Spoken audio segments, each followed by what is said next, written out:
We're going to turn now to a major loss in the music world tonight. The gifted singer Amy Winehouse found dead in her London home. She was just 27. How does a girl from North London with a beehive hairdo and a voice like vintage velvet become both the most celebrated and most vilified artist of her generation, and then die at 27 with alcohol poisoning coursing through her veins? You know, it's important for me to like I said, to write music that's of my time and to reflect people who are like myself, my age, and coming from where I'm coming from. Amy Winehouse didn't just sing about pain.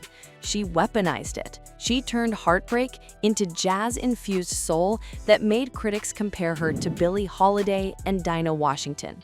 But before we get to the 5 Grammys she won in a single night, the husband who destroyed her, and the final performance 3 days before her body was found in her Camden flat, there are 2 things you need to understand about Amy Jade Winehouse. The first secret involves a 2-year period where she couldn't write a single song. Find something that you like, and the less you write, the more likely you are to just be like, that's crap! That's crap, I can't write. A creative paralysis so severe, she thought her career was over before it even peaked. Then I couldn't write for about 2 years, and I thought, well, I'm screwed, really. The second, a pattern of self-destruction so public, so documented, that the British press turned her life into a real-time tragedy while the world watched her disintegrate. And what she said about prescription drugs being what made her crazy would prove to be a confession no one took seriously enough. Born on September 14, 1983, in Enfield, London, Amy Jade Winehouse entered a world already saturated with music. Her father, Mitch, was a taxi driver with a love for jazz. Her mother, Janice, a pharmacist, shared that same passion. The Winehouse household wasn't quiet. It was filled with Ella Fitzgerald, Sarah Vaughan, and Frank Sinatra. So yeah, I'm not interested in old music. To me, jazz is not a horn line. To me, jazz is carrying your freedom forward with music and pushing boundaries always. Amy wasn't a normal kid. At 5 years old, she was stealing lunches with her friend Juliet at school. By 8, she knew she didn't fit in. By 14, she really didn't fit in. She attended the prestigious Sylvia Young Theatre School in Marylebone, a breeding ground for British talent. But Amy didn't last. At 14, she was expelled. The official reason? Not applying herself. The real reason? She pierced her own nose and refused to conform. She briefly attended the Brit School in Croydon, the same institution that produced Adele and Leona Lewis. But Amy wasn't interested in being molded. She wanted to create on her own terms. At 13, she received her first guitar. She taught herself how to play. At 16, she was performing in small clubs, recording low-budget demos, experimenting with jazz, hip-hop, and soul in ways that shouldn't have worked, but did. By 19, she had a record deal, and in 2003, she released Frank.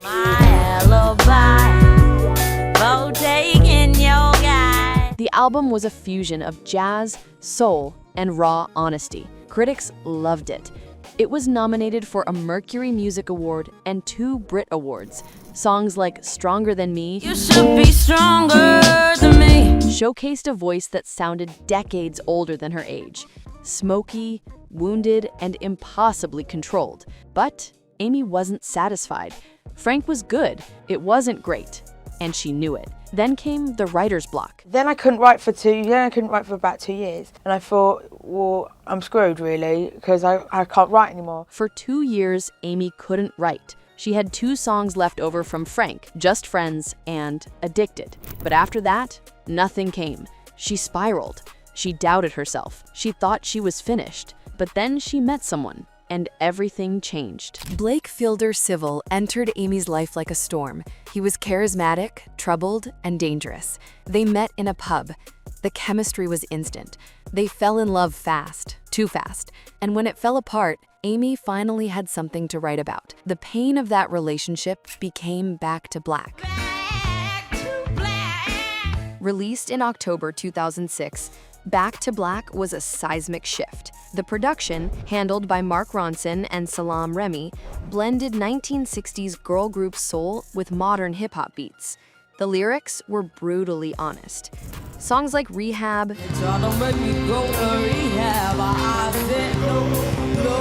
You Know I'm No Good, Back to Black, Love is a Losing Game, He is a losing hand. and Tears Dry on Their Own weren't just catchy, they were confessional. Rehab became an anthem. I ain't got the time. And what daddy thinks I'm fine. The song was about Amy refusing to go to rehab, despite everyone, her family, her management, her label, begging her to get help. The irony was devastating. She was singing about denial while living it. I was very frustrated at the way things turned out with me and him as he was. And you know when you're quite emotionally tied into someone, it's never that simple. Back to Black debuted at #1 in the UK. You go back in time, I go back. It sold millions of copies worldwide. Rolling Stone called it one of the greatest albums of the 2000s. Amy Winehouse, the girl from Southgate who got expelled from theater school, was now a global superstar. But fame came with a price. In May 2007, Amy married Blake Fielder Civil. The wedding was small, intimate, and doomed from the start. Blake introduced Amy to harder drugs. Their relationship was volatile, marked by public fights, arrests, and tabloid headlines that treated their dysfunction like entertainment. The British press became obsessed. Paparazzi followed her everywhere. Photos of Amy stumbling out of pubs, blood on her ballet flats, looking skeletal and hollow-eyed, were splashed across every tabloid. The headlines were cruel. Amy Wino. Wino forever. Rehab refuser. You know, and if someone sees it and goes, oh, that girl, she must be troubled, she's got problems, maybe her songs are good, or so, like, and they buy the record. Then came the video. In January 2008, footage surfaced of Amy allegedly smoking crack cocaine. The tabloids erupted. She was arrested. Blake was arrested separately for allegedly plotting to bribe a witness in an assault case. Everything was falling apart. But then came the Grammys. And the Grammy goes to Amy Winehouse. On February 10, 2008, Amy Winehouse won 5 Grammy Awards in a single night. Best New Artist, Record of the Year, Song of the Year, Best Female Pop Vocal Performance, and Best Pop Vocal Album. She tied with Alicia Keys and Lauryn Hill for the most Grammys won by a female artist in 1 year. She couldn't attend the ceremony in Los Angeles due to visa issues stemming from her legal troubles. Instead, she performed via satellite from London, singing Rehab and You Know I'm No Good at the Riverside Studios. Yes, I've been black, but when I come back, you'll know. The performance was electric. Her voice, raspy, soulful, haunting, cut through the screen. She looked genuinely shocked when she won.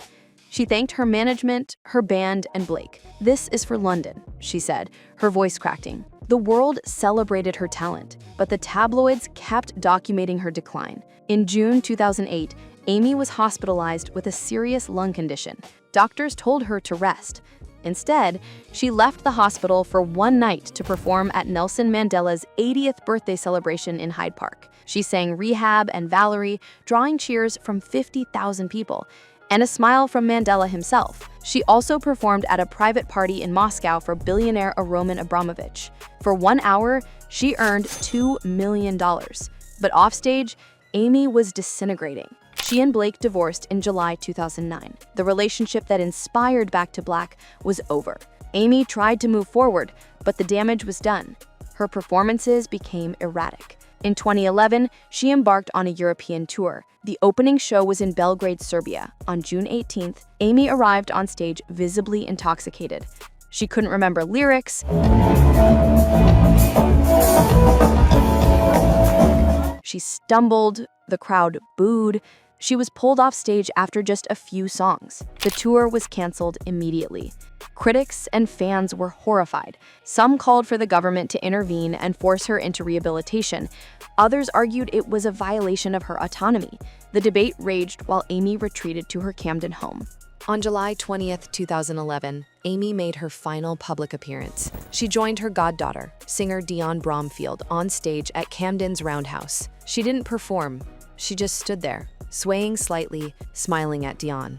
3 days later, on July 23, 2011, Amy Winehouse was found dead in her bed at her Camden flat. She was 27 years old. The cause of death was alcohol poisoning. Her blood alcohol content was more than 5 times the legal drink drive limit, enough to cause respiratory failure. An inquest recorded a verdict of misadventure. There were no illegal drugs in her system, just alcohol, the substance she'd been battling for years. Amy's death sent shockwaves across the world. Fans gathered outside her home, leaving flowers, candles, and handwritten notes. Many wore her signature beehive hairstyle as tribute. The grief was global. She joined the 27 Club, a tragic roster of musicians who died at 27, including Jimi Hendrix, Janis Joplin, Jim Morrison, Kurt Cobain, and Brian Jones. On what would have been her 28th birthday, September 14, 2011, her final recording was released, a duet with Tony Bennett called Body and Soul, recorded at Abbey Road Studios. Bennett later said working with Amy was one of the highlights of his career. "She was the best jazz singer I've ever heard," he said. In 2015, a life-sized bronze statue of Amy was unveiled in Camden on what would have been her 31st birthday. Fans still leave flowers there. In 2024, a biopic titled Back to Black was released, directed by Sam Taylor Johnson and starring Marissa Abella as Amy. The film focused heavily on her relationship with Blake Fielder Civil and her struggles with addiction. Critics were divided. Some praised Abella's performance, while others argued the film sanitized Amy's story and failed to capture the media's role in her destruction. Amy's legacy is complicated. She won 5 Grammys. She redefined soul music for a new generation. Her album, Back to Black, is considered one of the greatest records ever made. But she also became a cautionary tale, a reminder of what happens when talent collides with addiction, fame, and relentless media scrutiny.